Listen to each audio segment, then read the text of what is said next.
Bismillah, walhamdulillah, wassalatu wassalamu ala rasulillah wa ala alihi wa sahbihi wa mawalah. Ahibba'il kiram, usikum jami'a wa nafsi bi taqwallah wa bi ta'ati rasulillahi sallallahu alaihi wa alihi wa sahbihi wa sallam. Wa nas'alullah subhanahu wa ta'ala ay yahdiyana ila siratihil mustaqim wa yaj'alana minal muttaqin wa yudkhilana jannatahu jannatan na'im bihaqqi sayyidil mursalin walhamdulillahi rabbil alamin. Alhamdulillah, pada kesempatan hari ini acara demi acara dari Majelis Taklim Bulanan Markas Syariat Petamburan telah kita lalui, dari mulai pembacaan burdah, begitu juga mendengarkan pembacaan kitab-kitab para ulama salaf kita yang tadi sudah disampaikan oleh para guru-guru kita. Ada Habib Alwi bin Hasan bin Sumaid, ada Habib Muhammad bin Husain Al-Attas, ada Habib Muhammad Hanif bin Abdurrahman Al-Attas, dan juga ada Habib Muhammad bin Hadi Al-Habsyi. Yang acara ini alhamdulillah berjalan lancar, di mana yang memimpin acara selaku MC adalah Habib Irfan bin Taufik Al-Aidarus, juga didampingi dengan guru-guru yang lainnya. Saya lihat di sini ada Habib kita Segaf, begitu juga ada Syekh Yazin Al-Yamani Al-Hakimi, dan juga di sini ada besan saya tercinta Al-Habib Husain Al-Attas, begitu juga Al-Habib Taufik Al-Aidarus, juga ada Dr. Saleh Segaf yang selama ini selalu dengan setia, sudah sekian tahun selalu menjadi dokter pribadi saya. Terima kasih atas kehadiran semua jamaah di sini. Mudah-mudahan kumpulnya kita pada majelis ini menjadi penyebab turunnya rahmat dan barakah. Amin ya rabbal alamin. Ahibba'il kiram, saya ingin menyampaikan sebuah berita sekaligus akan kita kaji bersama terkait dengan tragedi KM 50, di mana putusan pengadilan, tanda kutip saya beri nama pengadilan dagelan, atas tragedi KM 50, tapi ada keputusan menarik di mana hakim memerintahkan agar mobil 6 syuhada dikembalikan kepada pemiliknya.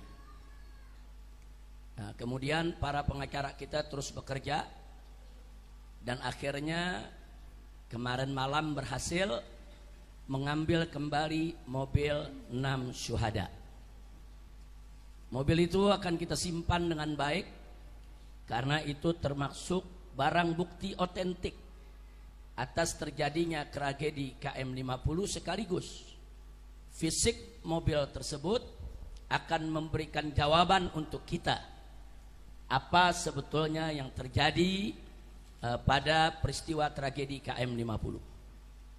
Sementara ini mobil tersebut kita letakkan ada di depan majelis ini. Ini mobil yang digunakan oleh 6 syuhada. Saudara, mobil ini akan kita simpan dengan baik karena ini barang bukti, tidak boleh kita hilangkan, tidak boleh kita musnahkan.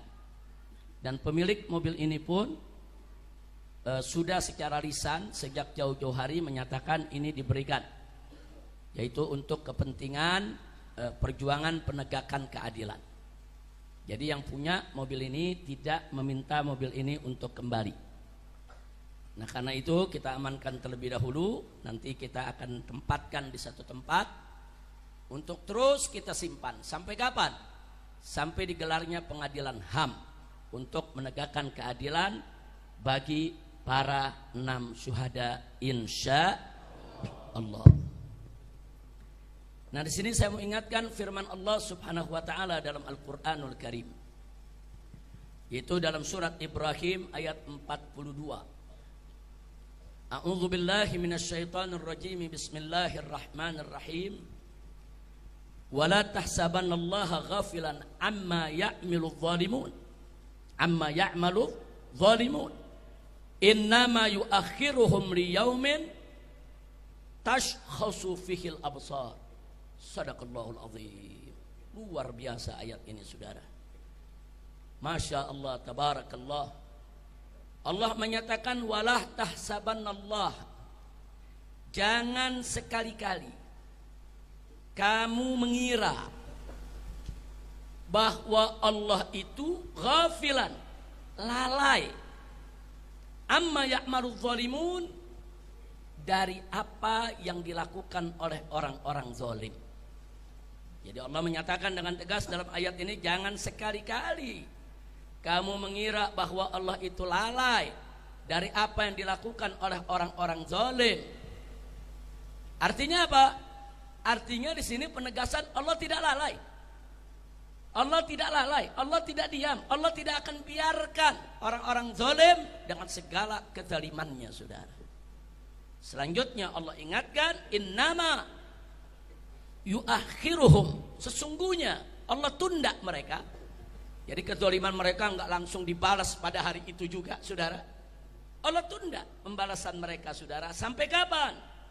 Liyaumin, yaitu untuk suatu hari nanti, tashkhasu fihil absar, di mana mata-mata manusia semua akan terbelalak. Maksudnya apa? Maksudnya di hari itu Allah buka segala kenyataan, fakta dan kebenarannya. Sampai nanti orang semua terbelalak. Oh begitu zalimnya, oh begitu jahatnya, oh begitu bejatnya, oh begitu bobroknya, ditelanjangi oleh Allah Subhanahu wa ta'ala. Ya, banyak ahli tafsir menafsirkan ayat ini berkaitan dengan pengadilan akhirat, pengadilan Allah di hari akhir nanti, saudara. Tapi jangan lupa, saudara, bahwa pembalasan Allah sering terjadi di dunia sebelum di akhirat. Nah, karena itu, saudara, nggak usah kaget kalau ada satu peristiwa kezaliman di hari itu Allah belum buka. Tapi di hari-hari berikutnya Allah buka satu persatu, ya. Ini belum di akhirat nih, baru di dunia. Allah buka satu persatu, dan betul begitu dibuka kita terbelalak kaget. Oh begitu, oh ternyata zalim, oh ternyata bejat, oh ternyata bobrok, oh ternyata lebih jahat dari yang kita kira. Subhanallah. Sadaqallahul azim. Maha benar Allah dengan segala firman-Nya. Nah, maka itu di sini saya mau sampaikan, ya ikhwan. Mobil 6 syuhada yang hari ini ada di hadapan kita semua, yang hari ini ada di tempat kita ini, fisiknya, saudara, insya Allah akan kita simpan dengan baik sampai keadilan ditegakkan. Karena saat pengadilan HAM digelar nanti, mobil 6 syuhada ini menjadi bukti penting yang tak terbantahkan, insya Allah. Mobil 6 syuhada ini menjadi bukti penting tentang kebejatan dan kejahatan serta kesadisan geng KM50 yang dipimpin oleh seorang jenderal dan melibatkan Satgasus Polri, saudara. Nah, jadi ini sudah menjadi fakta dan sudah menjadi rahasia umum, semua orang tahu. Alhamdulillah. Nah, sekarang mari kita kaji, ya.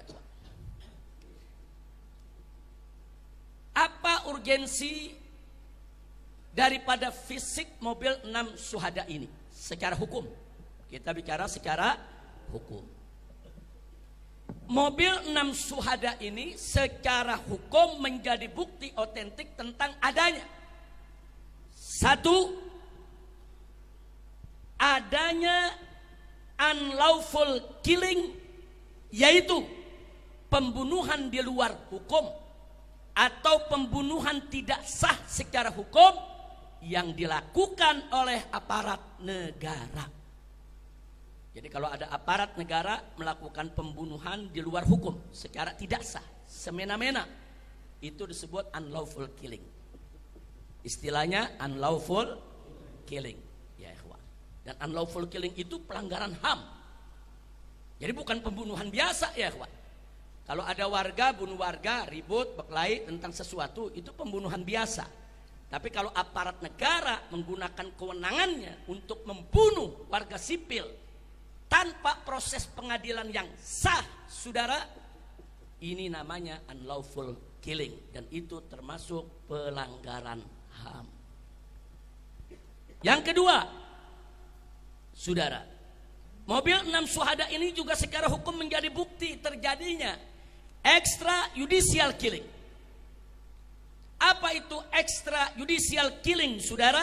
Yaitu pembunuhan di luar hukum atau tanpa putusan pengadilan yang dilakukan secara sengaja serta dilakukan atas perintah jabatan dengan melibatkan pejabat negara, saudara.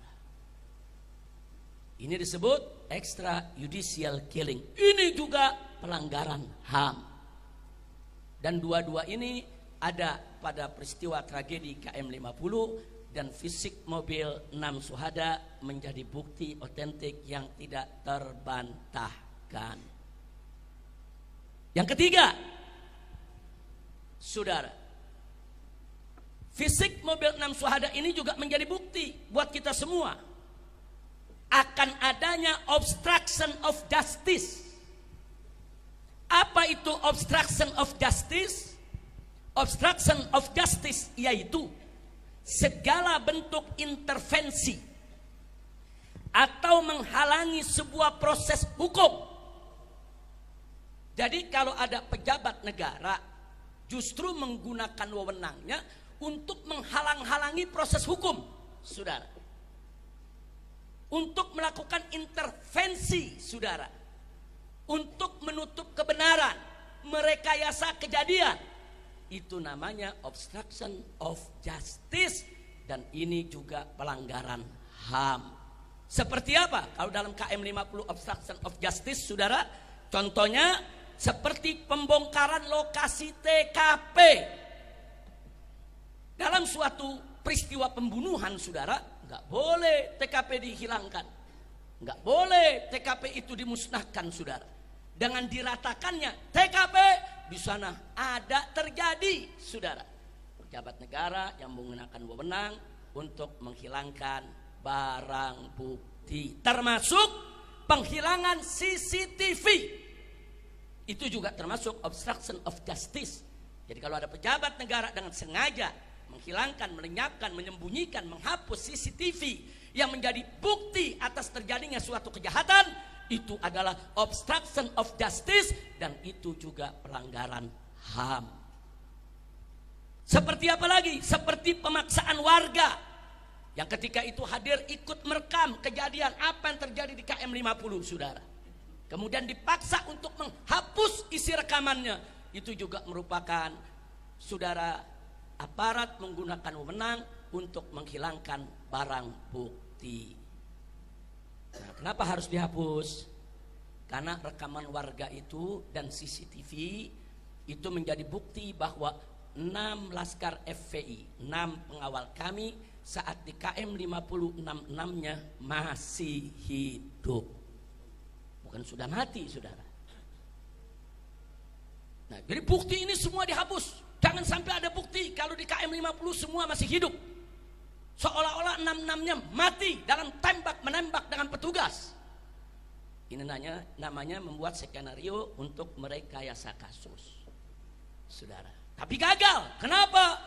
Ternyata banyak warga memberikan kesaksian, saudara. Dan itu direkam oleh Tempo, dibuat film. Bagaimana warga memberikan kesaksian bahwa 6 laskar FPI masih hidup.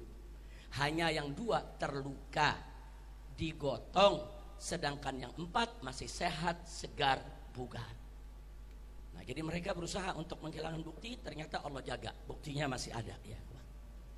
Nah, jadi sekali lagi, upaya menghilangkan bukti semacam ini termasuk obstruction of justice. Baik, sekarang kita lanjutkan yang keempat. Yang keempat adalah abuse of power. Apa itu abuse of power? Yaitu penyalahgunaan wewenang oleh aparat atau pejabat negara, mulai dari pengintaian dan penguntitan serta penyergapan tanpa izin pengadilan, sampai tindakan pembunuhan dan penghilangan barang bukti. Ini semua, saudara, mulai dari kita katakan unlawful killing, extrajudicial killing, obstruction of justice, ini semua merupakan bentuk daripada abuse of power, penyalahgunaan wewenang.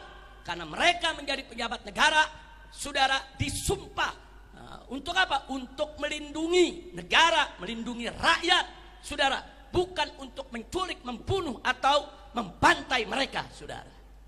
Ini namanya abuse of power. Nah, sekarang yang kelima, perlu kita ketahui bahwa keempat pelanggaran tadi, baik itu yang pertama unlawful killing, maupun itu yang kedua extrajudicial killing, maupun yang ketiga obstruction of justice, maupun yang keempat abuse of power, saudara, maka ini semua merupakan pelanggaran HAM. Dan bukan sembarang pelanggaran HAM, pelanggaran HAM berat. Kenapa berat? Karena tadi ada 4 norma yang dilanggar, yang telah menyebabkan 6 warga sipil tidak bersalah kehilangan nyawa. Diperlakukan secara keji, biadab, melanggar hukum, sehingga mereka harus diseret ke pengadilan HAM seluruh geng KM50 yang terlibat di dalam pembantaian KM50. Enggak boleh dibawa ke pengadilan biasa, saudara. Makanya kami akan berjuang, kepala jadi kaki, kaki jadi kepala. Peristiwa tersebut harus dibawa ke pengadilan HAM. Tidak berhasil di rezim ini akan berganti, insya Allah. Mudah-mudahan kita dapat rezim yang baik, rezim yang akan menegakkan hukum, rezim yang akan memberikan keadilan kepada rakyat. Amin ya rabbal alamin. Tidak dapat kita keadilan di dalam negeri, jangan putus asa. Masih bisa kita angkat ke forum-forum luar negeri, saudara. Tidak juga bisa diangkat ke luar negeri, jangan putus asa. Sampai jumpa di pengadilan akhirat. Allah tidak lalai. Allah tidak lalai. Jadi jelas tadi Allah firmankan apa dalam Al-Qur'anul Karim? Tegas Allah nyatakan, wala tahsabannallaha ghafilan amma ya'malu zalimun. Jangan kamu kira Allah lalai dari apa-apa yang dilakukan oleh orang-orang zalim. Enggak, ya kawan, Allah enggak lalai. Allah enggak lalai. Tapi bagaimana cara Allah membuka mereka sungguh indah. Allah buka satu persatu tanpa kita kira, ya kawan. Allah buka satu persatu tanpa kita duga. Bahkan Allah buka satu persatu yang kita sendiri nggak pernah tahu kalau yang bersangkutan pernah terlibat, saudara. Subhanallah. Allah buka dengan satu peristiwa pelanggaran HAM yang lain, yaitu peristiwa Satgasus, saudara, yang mana terjadi yang kita kenal dengan kasus Sambo, saudara. Allah buka semua. Allah buka satu persatu. Siapa yang bisa buka itu kalau bukan Allah, ya kawan? Alhamdulillah. Itu bukti kalau Allah tidak diam. Allah tidak lalai. Allah tidak akan biarkan orang-orang zalim itu, saudara, tertawa riang dengan kezalimannya. Nah, jadi kita tunggu saja. Sebentar lagi insya Allah dengan kekuatan doa Anda semua, Allah akan buka habis-habisan itu di dunia sebelum di akhirat. Tentu di akhirat siksa yang Allah siapkan jauh lebih pedih lagi, saudara. Amin ya rabbal alamin. Nah, sekarang baik, yang berikutnya yang ingin saya garis bawahi. Ada skenario palsu dan gagal terkait KM50. Skenario palsu dan gagal. Skenario yang mana? Yang disampaikan dalam siaran pers KM50 di Polda Metro Jaya. Saudara, yaitu pada siang hari kejadian. Kejadian di pagi hari, siang hari ada siaran pers, saudara. Di sana dikatakan bahwa semua mobil berisi 10 laskar FPI. Setelah pepet-pepetan di jalan, turun dari mobil lalu serang petugas dengan aneka senjata tajam dan aneka senjata api, sehingga petugas terpaksa bela diri dengan menembak mati 6 laskar FPI, sedang yang 4 melarikan diri. Ini versi polisi. Ini kata polisi. Kapan bicara begitu? Ya di siaran pers, kan di YouTube tersebar ya. Silakan aja kita setel lagi, kita buka. Bukan fitnah, bukan hoax, bukan berita bohong, bukan. Silakan, ada semua, saudara. Jadi skenarionya, jadi mobil FPI ini pepet-pepetan dengan mobil petugas, kemudian berhenti, ada 10 orang turun pakai senjata menyerang petugas. Nah, karena petugas mau diserang, maka petugas kan boleh bela diri. Maka petugas langsung keluarkan senjata, menembak mati 6 laskar, dan yang 4 melarikan diri. Kata polisi. Kira-kira jelas ya? Nah, ternyata siaran pers tersebut, saudara, bohong. Sebar hoax, sebar fitnah. Kenapa? Satu, sebab bahwa mobil 6 syuhada yang ada depan kita saat ini, saudara, berisi hanya 6 orang laskar, bukan 10 orang laskar. Jadi hanya berisi supir dengan 1 orang di sampingnya, duduk 2 laskar di tengah, dan duduk 2 laskar lagi di belakang. Jadi dari sini saja sudah kelihatan bohongnya. Nah, dari mana kami tahu isi daripada mobil tersebut? Karena sebelum kami berangkat, Panglima Laskar memeriksa semua mobil. Di mobil pertama siapa isinya, di mobil kedua siapa isinya, di mobil ketiga siapa isinya. Bahkan bukan hanya memeriksa penumpang, memeriksa posisi. Siapa supirnya, di samping supir siapa. Siapa yang duduk di tengah 2 orang, dan siapa yang duduk 2 orang di belakang. Nah, jadi artinya apa? Artinya sebelum kami berangkat, kami sudah punya peta, kami sudah punya data. Nah, itu mobil siapa saja yang ngisi dan seterusnya. Jadi tidak ada yang diisi sampai 10 orang. Bohong. Nah, baik, yang kedua, bahwa 6 syuhada tidak bawa senjata tajam, apalagi senjata api. Adapun aneka senjata tajam dan senjata api yang dipamerkan saat siaran pers KM50 di Polda Metro Jaya hanya berdasarkan kesaksian tunggal sepihak dari polisi. Itu pun tanpa uji balistik senjata api, saudara. Senjata api itu mestinya kalau manusia tuh ada forensiknya, saudara. Senjata api juga ada, namanya uji balistik. Apalagi kalau senjata api itu asli, terdaftar, nanti ketemu siapa pemiliknya. Nah, jadi tanpa dilakukan, tahu-tahu sudah disebut ini semua punya laskar FPI. Siapa saksinya? Nah, jadi kalau polisinya cerdas, andai kata benar FPI itu bawa senjata laskar, kalau mereka cerdas, begitu mereka sergap, mereka bunuh, mereka rekam dulu. Rekam mobilnya, buka pintunya, lihat ada barang apa di dalam. Nah, itu orang baru percaya. Nah, bukan tahu-tahu, saudara, barang itu sudah ada begitu saja. Oh, itu gampang. Orang mudah-mudah mencerna, ya ikhwan. Berapa banyak habis bunuh orang, taruh pisaunya di tangan orang yang dibunuh, selesai. Itu banyak terjadi di mana-mana. Jadi kesaksian ini hanya sepihak. Ditambah lagi apa, saudara, yang perlu kita ketahui? Ditambah lagi yang perlu kita ketahui, saudara, antara pistol yang ditampilkan dalam siaran pers dengan peluru beda. Ini kan lucu, saudara. Pistolnya revolver yang berisi 6 peluru itu, ya ikhwan, pelurunya orang tahu. Tapi peluru yang ditampilkan itu peluru senapan sergap semua. Apa memang FPI punya ilmu? Pistol revolver pakai apa aja bisa. Atau Laskar FPI punya ilmu, mungkin pistol mana saja pakai batu pun bisa. Nah, jadi cerdas lah. Ngebohong itu kan perlu cerdas juga ya, ikhwan.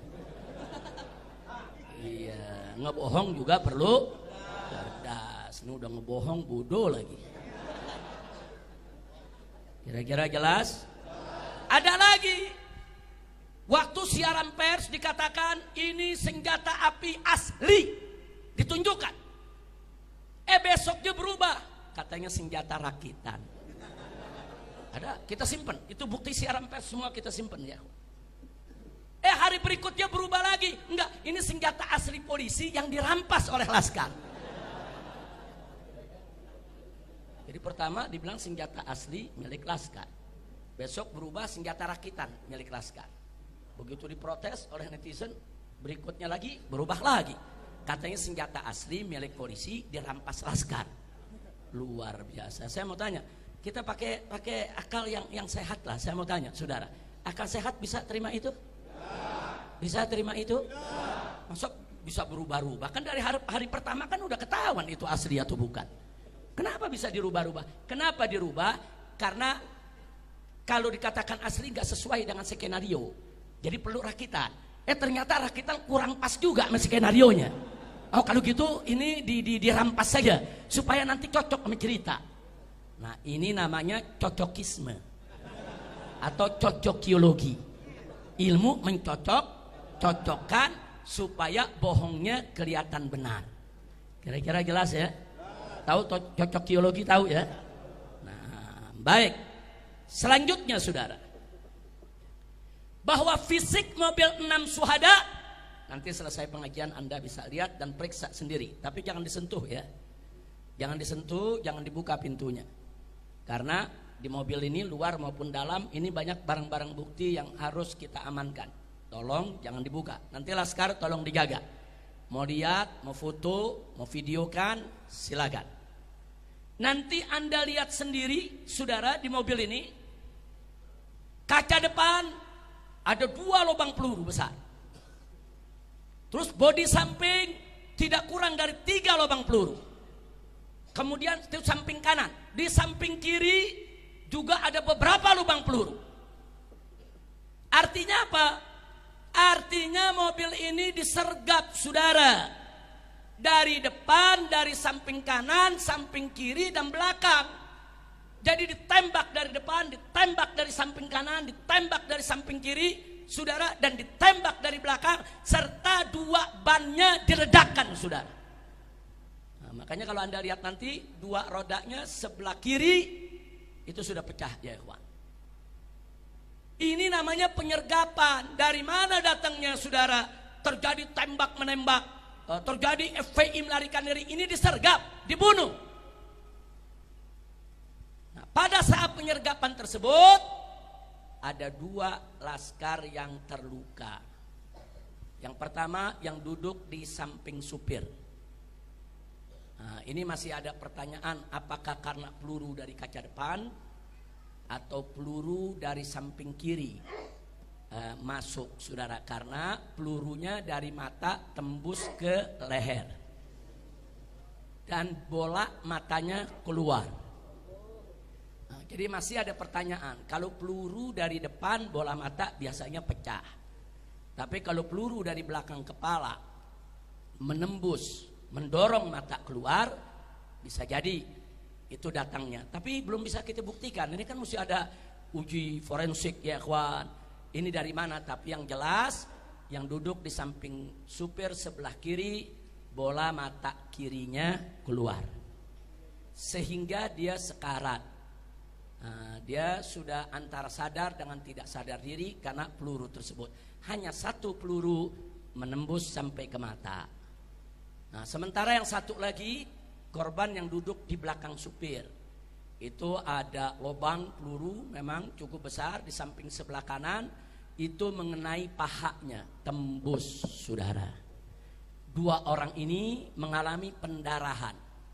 Nah, karena di daerah paha itu ada urat besar, itu kalau udah mengeluarkan darah nggak gampang terhenti, saudara.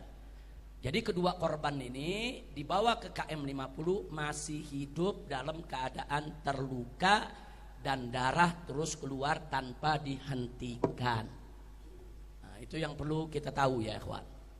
Nah, jadi artinya ini sergapan. Jangan bilang nanti Laskar yang nyerang. Laskar tidak nyerang, saudara. Baik, kita lanjutkan, saudara. Bahwa warga KM 50 menyaksikan sendiri bahwasanya 6 syuhada saat dibawa ke KM 50 semuanya masih hidup. Dengan kondisi yang 2 terluka dan yang 4 sehat, segar, bugar. Jadi yang 4 diturunkan dari mobil, disuruh tiarap di aspal. Yang 1 saudara yang sekarat duduk di samping supir itu tidak diturunkan dulu. Begitu juga yang kena pahanya itu tidak diturunkan dulu. Hanya 4 dulu yang diturunkan. Nah, mereka sedang apa? Menunggu datangnya mobil Land Cruiser hitam sebagai komandan mereka. Jadi mereka menunggu beberapa waktu. Ada yang bilang 15 menit, ada yang bilang 20 menit, ada yang bilang 30 menit. Artinya 2 orang yang luka di mobil selama waktu tersebut terus mengeluarkan darah tanpa dihentikan. Mestinya SOP polisi itu kalau habis tembak seseorang sudah dilumpuhkan harus dibawa ke rumah sakit. Bukan dibiarkan darahnya mengalir sampai meninggal dunia. Itu SOP ya, Pak. Ini artinya sekian waktu dibiarkan di mobil. Dibiarkan di mobil sampai Land Cruiser hitam itu datang, turun, kemudian kumpul, kata warga, mereka berselaman begini seperti kayak orang lagi bertanding voli itu. Nah, kemudian mereka bersorak seolah-olah mereka senang sudah menang ya, ikhwan. Nah, dari situ si komandan memberikan arahan, baru yang di mobil 2 digotong dipindahkan ke mobil lain. Dan yang 4 juga dimasukkan ke mobil yang lain, saudara. Artinya garis bawahi 6-6-nya masih hidup saat ada di KM 50, saudara. Baik, kita lanjutkan, saudara. Nah, jadi jangan bilang Laskar melakukan perlawanan, ada tembak menembak, sampai ada yang mati 6 orang, 4 lari, bohong. Baik, saya lanjutkan, saudara. Bahwa skenario siaran pers KM 50 yang digelar di Polda Metro Jaya berbeda dengan skenario rekonstruksi. Nah, ternyata begitu direkonstruksi nggak sesuai dengan isi siaran pers. Dan berbeda juga dengan skenario sidang. Waktu sidang dagelan lain lagi ceritanya, saudara. Polisi-polisi yang dijadikan saksi. Nah, di mana menurut sidang, saudara, menurut polisi pelaku katanya di sidang, saudara, bahwa 2 laskar FPI yang terluka meninggal saat dilarikan rumah sakit akibat kehabisan darah. Itu katanya. Katanya. Kemudian sedang 4 laskar FPI lainnya mati ditembak oleh petugas karena melakukan perlawanan di dalam mobil petugas, sehingga terpaksa 4-4-nya ditembak mati. Nah, ini menarik, ini skenario nih. Dari skenario saudara yang disampaikan tadi dalam siaran pers sampai skenario terakhir. Nah, mari kita kaji masing-masing skenario. Yang pertama saya sebut skenario aneh. Anehnya di mana? Mari kita lihat, saudara. 2 laskar terluka. Yang 1 tertembak di mata. Sedang yang satunya lagi tertembak di paha. Ini yang 2 nih, yang meninggal dunia. Yang katanya kehabisan darah, saudara. Tapi anehnya saat kita memeriksa jenazahnya, kan jenazahnya dibawa ke Petamburan. Kan jenazahnya dimandikan di sini, saudara. Ternyata 2 yang luka tadi yang matanya keluar dengan yang pahanya tertembak mengeluarkan banyak darah, ternyata juga mengalami luka tembak yang sama. 2 tembakan lagi. 1 tembakan dekat jantung dan 1 tembakan di paru-paru, saudara. Dari mana ini peluru? Katanya mati kehabisan darah. Kalau betul dia luka kemudian dibawa ke rumah sakit mati kehabisan darah, nggak ada lagi dong peluru di jantung, nggak ada lagi dong peluru di paru-paru. Ini peluru di jantung dan di paru-paru dari mana datangnya? Datangnya setelah KM 50. Berarti ada apa? Berarti dia masih hidup, dihabisi. Kira-kira jelas gak? Kalau nggak ada luka lagi, mungkin benar kehabisan darah. Kalau tidak ada luka yang lain, bisa jadi dia kehabisan darah, dia meninggal. Tapi meninggal kehabisan darah pun bukan berarti polisi benar, enggak dong. SOP-nya masa orang lagi luka berdarah dibiarkan. Andai kata pun kehabisan darah tetap salah. Nah ini ternyata bukan karena kehabisan darah. Seluruh syuhada yang 6 semuanya punya luka tembak di jantung dan punya luka tembak di paru, ya kawan. Semuanya 6-6-nya. Dan luka itu hampir mirip, berdekatan. Semuanya tuh dekat jantung, ya kawan. Semua. Dan semuanya ada di paru, ya kawan. Berdekatan. Kok bisa sama? Nah, jadi sekali lagi di sini jadi aneh kalau dibilang 2 laskar itu mati karena kehabisan darah. Enggak sekalian bilang 2 laskar itu mati karena kehilangan nyawa.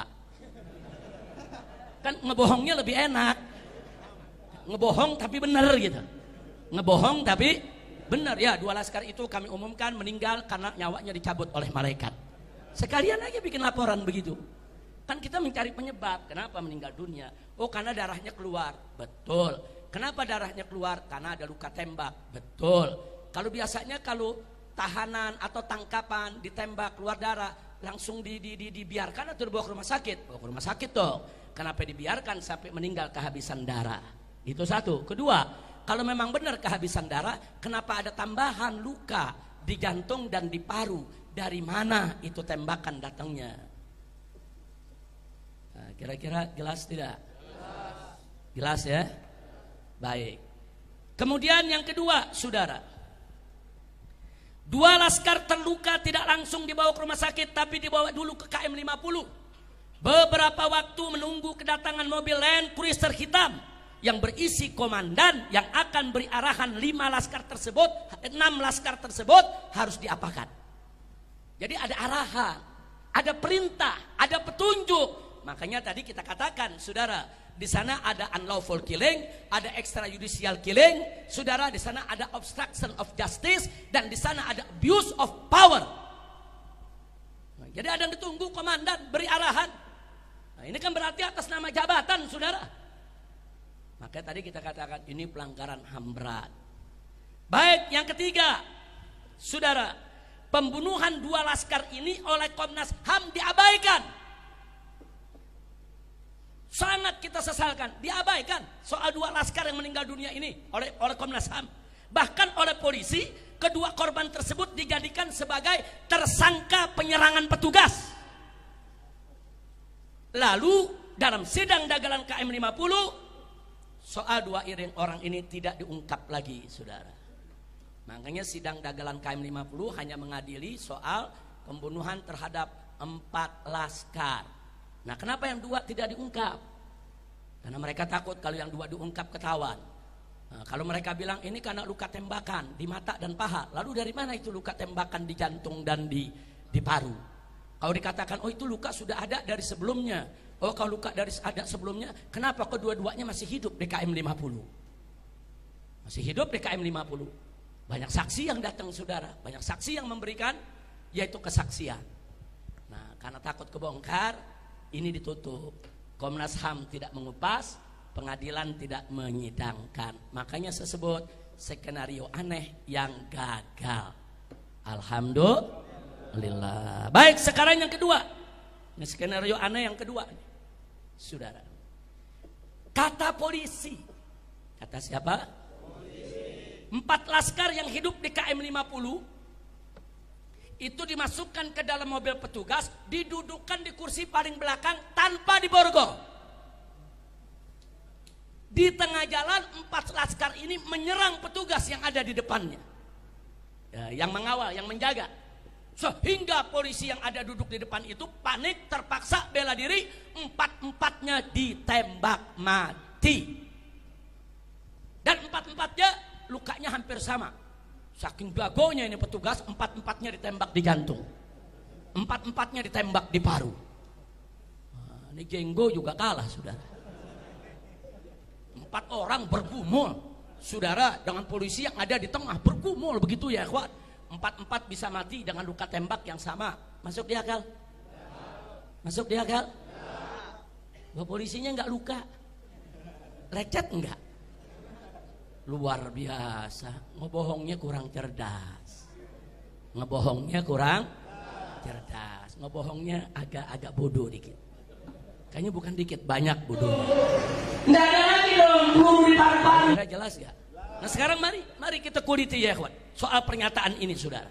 Satu, bahwa SOP kepolisian saudara itu semua orang tahu saudara. Setiap ada tangkapan atau ada tahanan yang dibawa oleh mobil petugas saudara, satu, harus diborgol atau diikat tangannya saudara. Nggak boleh nggak diborgol, itu menyalahi SOP. Yang kedua saudara, duduknya di kursi tengah dan diapit oleh petugas. Nggak boleh duduk di samping supir, nggak boleh duduk di belakang saudara, di belakang petugas, nggak boleh, berbahaya dong, bisa menyerang petugas. Kalaupun ada yang duduk di belakang petugas satu, di kiri kanannya harus ada petugas saudara. Ini bisa-bisanya 4-empatnya nggak diborgol, 4-empatnya duduk di belakang saudara petugas. Masuk di akal? Jadi dari segi SOP nggak benar. Saya buktikan. Saya beberapa kali dibawa dari rutan Mabes Polri. 2 kali karena saya sakit, saya dibawa ke rumah sakit. Keluarga saya nggak boleh semobil dengan saya, nggak boleh. Saya dibawa dengan mobil, saudara, sejenis Innova, saudara. Saya duduk di kursi tengah dan di tengah-tengah. Yang bawa mobil polisi, yang duduk di samping supir juga polisi, semua bawa senjata, saudara. Kemudian yang duduk di samping kanan saya polisi, di kiri saya polisi, dan yang duduk paling belakang sekali juga 2 orang polisi. Ini saya sakit, bukan habis perang sama polisi, bukan, sakit. Dikawalnya begitu saudara, dikawalnya seperti itu tuh, sakit. Nah sekarang bayangkan ada 4 laskar yang katanya habis tembak menembak dengan polisi, habis tembak menembak, ribut saudara, sampai jatuh 2 korban. Kemudian polisi letakkan dia di mobil kursi belakang, gak diborgol. Ada yang percaya? Ada yang percaya? Saya tanya, kalau habis tembak-tembakan berarti bahaya gak? Kalau habis tembak-tembakan berarti itu laskar kategorinya bahaya tidak? Harus tidak diborgol? Apa boleh dilepas di kursi paling belakang? Nggak boleh saudara. Kenapa ini nggak diungkap? Ini mestinya saudara jangan ungkap, nggak ada alasan. Ini SOP saudara. Kalau mereka katakan, oh kami kekurangan mobil, kami kekurangan petugas, panggil petugas lain, datang bawa borgol, datang bawa mobil tahanan saudara. SOP. Yang sakit bawa ke rumah sakit, yang luka bawa ke rumah sakit untuk diobati. 4, sehat, segar, bugar, harus diborgol dan harus saudara dimasukkan ke mobil, tidak boleh duduk paling belakang. Kenapa nggak dilakukan? Jadi dari sini kelihatan bohong. Jadi kalau yang tadi bohong, yang ini super bohong saudara, super bohong. Nah kemudian saudara, coba bayangkan, laskar habis tembak-tembakan, ditaruh di kursi belakang, 4 tidak diborgol. Kemudian langsung menyerang petugas yang ada di depannya. Kira-kira petugas akan luka gak? Apa ya petugas nggak luka? Kira-kira ada yang dicekek gitu? Enggak, petugas nggak ada luka. Petugasnya saking jagonya, lebih jago dari jenggo, langsung keluarkan pistol, tembak dada masing-masing, dar dar dar dar, mati. Tambah lagi parunya, dar dar dar dar. Ini yang lu tembak patung apa laskar? Nggak, kira-kira jelas gak? Saya mau ajak berpikir normal, pakai akal sehat. Masuk di akal, saudara? Masuk di akal? Nggak masuk di akal, jangan bohong lah. Baik, andai kata benar, saudara, laskar itu nyerang, laskar ditembak, saudara, andai kata benar. Lalu dari mana luka bakar? Apa di mobil dibakar juga? Untuk bela diri. Ada luka bakar kok. Di pengadilan Habib Bahar, fakta persidangan, salah satu ahli forensik mengatakan, saudara, sesuai dengan foto yang diabadikan daripada luka-luka 6 jenazah, mereka mengatakan ini luka bakar, bukan memar. Ini bukan biru karena mayat, bukan. Ada mayat yang membiru, ada, saudara. Tapi luka membiru dengan luka memar, dengan luka bakar itu beda. Ini luka bakar. Itu luka bakar datangnya dari mana? Apa api ditembak, 4-4-nya mati, terus di mobil dibakar begitu. Nah, jadi kita mau tahu, ini semua mesti dijelaskan. Kira-kira jelas tidak? Paham tidak? Yakin? Baik. Nah, jadi di sini, saudara, dan gak sampai di situ, saudara, dalam pergumulan di dalam sebuah mobil yang luar biasa itu, saudara, saya mau tanya, kira-kira supir panik gak? Panik. Kira-kira kalau supir panik itu mobil bisa goyang gak? Ada yang berantem 4 orang. Nyerbu petugas, mobil goyang nggak? Nah, ini berdasarkan saksi dari orang yang mengikuti mobil tersebut, nggak ada itu mobil goyang, nggak ada tanda-tanda, nggak kedengeran itu suara tembakan dari mobil itu, saudara. Karena ada petugas sipil yang memberikan kesaksian yang memang mengikuti mobil tersebut, saudara. Nah, jadi ini mesti dibuktikan, jangan ngebohong, jangan. Karena itu kepada Kapolri yang saat ini sedang getol-getolnya membersihkan Polri dari petugas-petugas oknum-oknum yang bejat, kami minta supaya KM 50 ini segera diusut kembali. Sudahlah, Bapak Kapolri tidak usah melindungi game KM 50. Jangan, Pak. Nanti Bapak nggak terlibat jadi terlibat. Hati-hati, Pak. Lebih baik ini segera diselesaikan. Demi kebaikan Polri sendiri. Jangan oknum-oknum Polri yang bejat, yang suka membunuh, menyiksa, merekayasa kasus, dibiarkan. Jangan, Pak. Ini berbahaya. Nanti masyarakat makin lama makin gak percaya kepada polisi. Betul? Maka itu saya mendukung pernyataan Kapolri di depan Komisi 3 DPR RI. Kalau ada novum baru, kami akan buka kembali kasus KM 50. Nah, sekarang novum barunya sangat banyak, Pak. Salah satunya adalah tolong dicarikan di mana CCTV KM 50. Karena yang menyitanya adalah orang Bapak, yang menyitanya adalah petugas, yang menyitanya adalah polisi.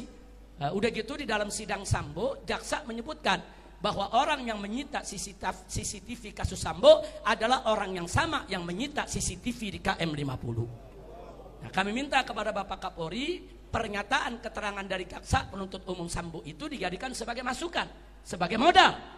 Digali terus, periksa itu semua geng KM 50. Cari itu CCTV-nya ada di mana. Karena CC tersebut akan mengungkap bahwa laskar masih hidup di KM 50. Akan mengungkap bahwa mobil polisi yang hadir di KM 50 tidak ada satupun yang rusak ataupun tergores. Nggak ada. Justru yang rusak di KM 50 mobil 6 Suhada. Nggak ada mobil polisi yang rusak, saudara. Karena kalau ada tembak-menembak, tubruk-tubrukan mobil saudara, mobil polisi rusak juga dong. Nggak ada, saudara. CCTV itu kunci. Tolong dicari, Pak. Tolong dicari. Selidiki, Pak. CCTV itu di mana? Agar kami ini tidak suudzon kepada semua polisi. Karena masih banyak polisi yang baik, Pak. Masih banyak jenderal yang baik, Pak. Jangan sampai kami curiga kepada semua polisi. Cari itu CCTV KM 50, buka di depan publik, depan masyarakat, di sana akan kelihatan siapa itu isi daripada mobil Land Cruiser hitam, siapa itu komandan yang memberikan arahan, dan itu menjadi bukti bahwa 6 laskar masih hidup. Dan CCTV itu nggak sampai di situ. Saat laskar keluar dari pintu tol Kerawang Timur, itu terekam CCTV. Saat laskar ditembaki depan hotel Novotel, saudara, itu juga ada CCTV di hotel tersebut. Itu juga tolong CCTV-nya diamankan. Begitu juga saat mobil dipaksa masuk kembali ke pintu tol Kerawang Barat, di situ juga ada CCTV. Bagaimana kondisi mobil saat masuk? Apakah bannya sudah pecah atau belum? Apakah sudah terluka atau belum? Sehingga jelas di mana tembakan itu terjadi. Dan sepanjang tol semua ada CCTV-nya. Dan di CCTV itu terlihat siapa saja petugas saudara yang hadir di KM 50. CCTV itu nggak boleh dihilangkan. Maka itu kita minta tolong Pak Sigit, tolong Pak Kapolri, dengan hati yang tulus, dengan kecintaan kami sebagai rakyat kepada institusi kepolisian. Karena nggak mungkin kita hidup tanpa polisi, nggak mungkin saudara. Berbahaya sekali Indonesia hidup tanpa polisi, tapi hidup dengan polisi bejat lebih berbahaya saudara. Maka itu kita minta kepada Bapak Kapolri, kami dukung Bapak, kami dukung kepolisian. Yuk kita bersihkan Polri dari seluruh oknum-oknum yang bejat, dari seluruh oknum-oknum yang zalim. Nah, kami tidak mau menuduh Pak. Baik, kita nggak usah nuduh Pak. Ayo kita keluarkan aja CCTV-nya. Nanti kan ketahuan Pak, siapa yang terlibat di situ. Siapa itu yang ada di Land Cruiser hitam. Berapa sih Land Cruiser hitam itu nomor seri polisinya? Ada kok di CCTV Pak. Ada, semua mobil kelihatan Pak. Apa betul ada mobil petugas yang diserang sama laskar, katanya dihancurkan dengan pedang saudara, kemudian dia punya bodinya disabet-sabet dengan parang. Apa betul? Nanti di CCTV kelihatan Pak, mobil yang mana itu yang disabet oleh laskar. Kenapa CCTV tersebut harus disembunyikan? Nah, jadi kalau kita mau bicara novum baru, itulah adalah novum baru. Dan saudara, sekali lagi pernyataan jaksa bahwa saudara, tim yang urus CCTV Sambo adalah tim yang sama yang mengurus CCTV KM 50. Saya tidak bikin hoax, saya tidak bikin bohong, saya menyampaikan apa yang disampaikan oleh jaksa dalam forum resmi persidangan Sambo, dalam dakwaan resmi yang disampaikan di depan pengadilan negeri saudara. Nah, kira-kira jelas tidak? Paham semua? Nah, baik, akhirnya setelah kita uraikan itu semua saudara,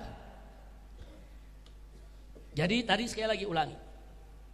Jadi saya katakan kenapa itu super bohong soal 4 laskar itu bergumul di dalam mobil. Satu, bahwa itu tidak sesuai dengan SOP polisi, nggak sesuai. Jadi kalau ikuti SOP mestinya diborgol, ditaruhnya di tengah, diapit oleh polisi. Saya ngalami kok. Saya berapa kali saudara dibawa dengan mobil tahanan, mobil polisi. Waktu saya dipindah dari Polda Metro Jaya ke Rutan Mabes Polri. Nah, saya dibawa saudara oleh Brimob, oleh Densus saudara. Saya harus duduk di tengah, kanan kiri saya lengkap dengan senjata. Di depan saya lengkap dengan senjata, di belakang saya lengkap dengan senjata saudara. Ini saya yang dikeluarkan yang tidak ada kejadian tembak menembak. Apalagi laskar yang katanya ada tembak menembak, berarti tahanan berbahaya dong. Kalau tahanan berbahaya ya borgol dong. Nah, bukan hanya diborgol, letakkan di tengah, diapit dong. Kalau nanti dia membunuh orang bagaimana? Kalau di tengah jalan lari bagaimana? Nah, jadi saya bandingkan dengan diri saya sendiri. Saya sendiri juga diperlakukan diapit kok. Enggak boleh. Saya waktu dibawa dari Rutan Salemba ke ke Lapas Cipinang dikawal begitu saudara. Waktu saya dibawa ke rumah sakit dikawal, waktu saya mau dilepas dibawa dulu ke Bapas dikawal seperti itu kok. Itu SOP-nya. Nah, walaupun mereka Habib, maaf ini Habib ya, keluarga Habib nggak boleh duduk di sini. Ini semua petugas, Habib duduk di tengah ya. Walaupun mereka sopan, mereka minta maaf Habib ya. Ini SOP-nya. Oh ya Pak, silakan Pak. Nah, silakan. Kalau saya mau diborgol, saya mau duduk di tengah nggak apa-apa. Silakan Anda jalankan SOP Anda. Waktu saya dipindah dari Rutan Polda Metro berangkat ke Rutan Mabes Polri, tangan saya diikat kok. Padahal yang awal puluhan saudara. Yang awal puluhan tetap diikat saudara, karena itu SOP. Saya ikuti, ayo SOP. Walaupun koruptor banyak yang gak diborgol. Ya tapi SOP saya ikutin, koruptor gak mengikutin, saya gak mau ikutin koruptor. Kira-kira jelas gak? Jadi ini yang perlu diselesaikan. Nah kemudian yang berikutnya yang kedua, bahwa 4 laskar FPI yang dibunuh punya luka tembak yang hampir sama, yaitu dekat jantung dan paru. Mana mungkin jika terjadi pergumulan antara 4 laskar FPI dengan petugas dalam mobil petugas, lalu luka tembak keempat laskar tersebut kok bisa hampir sama. Hampir sama, ada luka tembak di dekat jantung, sama di paru, semua 6 jenazah sama, saudara. Nah kemudian yang ketiga, bahwa di sebagian tubuh 6 laskar FPI ada luka memar dan luka bakar. Apa luka itu juga dilakukan terpaksa oleh petugas untuk bela diri di dalam mobil? Apa betul? Luka-luka itu menunjukkan ada penyiksaan. Luka tadi merupakan indikasi ada penyiksaan, saudara. Nah kita mau tahu, saudara, yang mereka ini disiksanya kapan? Sebelum melawan, saat melawan, atau disiksanya setelah jadi mayat? Nah, mesti dijelasin dong. Nah, jadi jangan ada kebohongan. Mudah-mudahan kita doakan agar Kapolri kita tidak melindungi oknum bejat di Polri. Kita doakan agar Mabes Polri tidak lagi memberikan perlindungan kepada geng KM50. Kita minta supaya KM50 diungkit kembali, diusut kembali. Dan kita minta kepada Bapak Kapolri untuk membentuk tim khusus mencari CCTV KM50, karena itu merupakan kotak Pandora, saudara. Begitu itu dibuka, semua jelas. Apa betul laskar melawan? Apa betul laskar bawa senjata? Apa betul laskar menyerang mobil aparat? Atau sebaliknya, semua akan terungkap begitu CCTV tersebut dibuka. Dan Komnas HAM sendiri dalam laporannya menyatakan bahwa CCTV KM50 disita oleh polisi dan tidak diberikan ke Komnas HAM, saudara. Nah, sementara jaksa di pengadilan Sambo juga mengatakan tim yang menyita daripada CCTV KM50 sama dengan tim yang menyita CCTV kasus Sambo. Artinya apa? Benang merahnya jelas, petunjuknya jelas, indikasinya jelas. Ya tinggal Bapak Kapolri membentuk tim untuk mengusut sampai tuntas melalui CCTV tersebut. Insya Allah kalau ini dilakukan oleh kepolisian, kepercayaan masyarakat terhadap polisi akan bangkit kembali. Betul? Betul? Saya mau tanya, kalau polisinya baik, menegakkan hukum, bertanggung jawab, dukung tidak? Dukung tidak? Dukung Polri tidak? Takbir. Tapi kalau Polrinya melindungi oknum-oknum bejat yang terlibat narkoba, yang terlibat judi, yang terlibat pembunuhan, penyiksaan, saya mau tanya, suka atau tidak? Suka atau tidak? Senang atau benci? Percaya atau tidak dengan Polri? Takbir. Nah, ini yang saya mau sampaikan pada pertemuan kita hari ini, saudara. Saya mohon maaf kalau waktunya cukup banyak saya ambil pada kesempatan ini. Akhirnya sebagai penutup, saya ingatkan lagi, Allah tidak lalai. Allah tidak lalai. Satu persatu personil aparat kepolisian yang terlibat KM50 terungkap lewat kasus Sambo. Ternyata banyak anggota Satgas Sambo terlibat dalam tragedi KM50. Nah, di antaranya yang terlibat, yang kemarin baru dipecat dari kepolisian, yaitu yang bernama Hendra, saudara. Irjen Hendra, ya dia sudah naik jadi Irjen. Hendra, saudara, dia ikut siaran pers KM50 di Polda Metro Jaya. Nah, ternyata saudara dia terlibat dalam kasus Sambo, dan dia terlibat juga, saudara, yaitu pada saat siaran pers KM50. Nah, saat ini sudah dipecat dari kepolisian. Alhamdulillah. Mudah-mudahan kasusnya tetap berjalan di persidangan agar mendapatkan hukum yang setimpal. Amin. Amin ya rabbal alamin. Nah, karena itu harapan kita semua, semoga KM50 segera dibuka kembali melalui novum baru agar CCTV KM50 ditemukan. Selama CCTV KM50 tidak dibuka kepada publik, selama itu pula masyarakat tidak akan pernah percaya kepada institusi kepolisian. Betul? Betul? Betul? Dan ingat, kasus ini tidak selesai sampai di sini. Jangan lupa, rezim itu bisa berganti. Hari ini berkuasa, besok bisa lemah. Pada saat rezim ini berganti dengan pemimpin yang baik, yang jujur, yang amanat, yang mau menegakkan hukum, maka semua akan lebih, yaitu akan lebih banyak lagi yang bisa dibuktikan akan kebobrokan kebejatan para pelaku. Nah, sebelum saat itu datang, lebih baik saat ini kita selesaikan secara bersama-sama. Nah, jadi mana yang betul-betul kesalahannya berat, hukum yang berat. Mana kesalahan-kesalahan yang kecil, hukum sesuai dengan kesalahannya. Kita selesaikan secara baik-baik, tanpa saling serang, tanpa saling hujat, tanpa saling menjelekan. Sekali lagi saya katakan di sini ya ikhwan, kita sekalipun kita nggak percaya dengan polisi, tapi kita butuh polisi. Nggak mungkin negara tanpa polisi, nggak mungkin, saudara. berbahaya sekali negara tanpa polisi. Tapi kalau oknum polisi yang bejat dibiarkan, ya lebih berbahaya. Mereka bisa berbuat jahat dengan seragam. Mereka bisa berbuat jahat atas nama hukum. Itu lebih membahayakan masyarakat ketimbang gak ada polisi. Gak ada polisi bahaya, ada polisi jahat lebih berbahaya. Nah maka itu kita menginginkan Polri kita bagus, Polri kita baik, Polri kita dicintai masyarakat, Polri kita ini profesional, Polri kita ini bersih, amanat, jujur, insya Allah. Nah itu yang bisa saya sampaikan.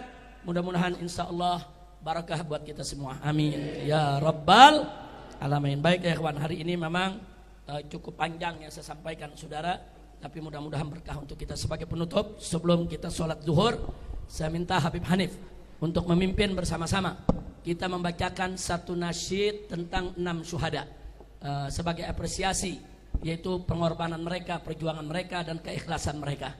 Nasyid ini dikarang oleh Kiai Haji Asep Jailani LCMA, saudara, dan beliau adalah salah seorang guru senior, yaitu di Pondok Pesantren Markas Syariah Megamendung. Beliau yang karang, luar biasa maknanya. Nah kita minta Habib Hanif memimpin qasidahnya dalam bahasa Arab. Selanjutnya Habib Irfan, tolong nanti selesai kita bawakan, dibacakan terjemahnya supaya kita paham isi terjemah daripada qasidah tadi. Setuju? Semua duduk dulu, jangan ada yang bergerak, karena setelah ini baru kita siap-siap sholat zuhur dan makan siang bersama. Setuju? Semua duduk dan semua ikuti. Baru setelah itu yang tidak ada wudhu nanti bisa wudhu, yang sudah ada wudhu bentuk soft, kita sholat zuhur bareng. Nggak usah khawatir, kita nggak tinggal. Nanti yang belum punya wudhu kita tunggu sampai wudhunya selesai, kita sholat zuhur berjamaah. Silakan Habib Hanif ikuti semua. Yang sudah hafal ikuti, yang belum hafal renungkan, hayati. Ini apresiasi untuk 6 syuhada kita. Sallu ala nabi. وداعا وداعا يا شباب فتوات وحب وناصر الناس لبيت النبوة وداعا وداعا يا شباب فتوات وحب وناصر الناس لبيت النبوة بصدق وإخلاص وعزم مصمم وإظهار عز من فريق الأخوة وجود بأنفاس ونفس نفيسة وإنفاق أوقات وبذل لقوتي وداعا يا شباب فتوات وحب وناصر الناس لبيت النبوة وداعا يا شباب فتوة وحب وناصر الناس لبيت النبوة دفاعا عن السادة نلتم شهادة كما جاء عن المختار ذاك بسنتي سيذكر ما قمتم به من بطولات لدى ألسن منا وأسماع أمتي وداعا يا شباب فتوة وحب ونصر الناس لبيت النبوة وداعا وداعا يا شباب فتوة وحب ونصر الناس لبيت النبوة عليكم من الباري سلام ورحمة وبركة رب يا شباب الفتوات وغفرانه والعفو عنكم مع الرضا ويلحقكم بالصالحين بجناتي وداعا يا شباب فتوات وحب ونصر للناس لبيت النبوة وداعا يا شباب فتوة وحب ونصر الناس لبيت النبوة وداعا يا شباب فتوة وحب ونصر الناس لبيت النبوة وداعا يا شباب فتوة وحب ونصر الناس لبيت النبوة Sallu ala nabi. Allahumma salli wa sallim. Selamat jalan wahai para laskar yang memiliki keberanian, kecintaan dan perjuangan untuk menolong keturunan ahli baitin Nabi sallallahu alaihi wasallam. Disertai kesungguhan, keikhlasan serta tekad yang kuat. Dan memperlihatkan kemuliaan dengan persaudaraan dalam tim pengawalan. Dan dermawan dengan mengorbankan hembusan nafas dan jiwa yang berharga, serta mengorbankan waktu dan mengerahkan kekuatan demi membela para habaib, sehingga kalian mendapatkan pahala syahid. Sebagaimana itu telah datang dalam hadis dari baginda Nabi sallallahu alaihi wasallam yang terpilih. Kepahlawanan yang kalian lakukan akan senantiasa disebut dengan lisan-lisan kami serta pendengaran umat. Keselamatan dan kucuran rahmat dari Allah Sang Pencipta manusia senantiasa tercurah ke atas kalian. Amin. Serta berbagai keberkahan Tuhan, wahai para laskar pemberani. Begitu pula ampunan Allah, pemaafan Allah untuk kalian serta keridhaan. Dan semoga Allah menggolongkan kalian bersama orang saleh di surga kelak. Amin. Amin. Ya Amin. Rabbal Bismil Alamin. Fatihah.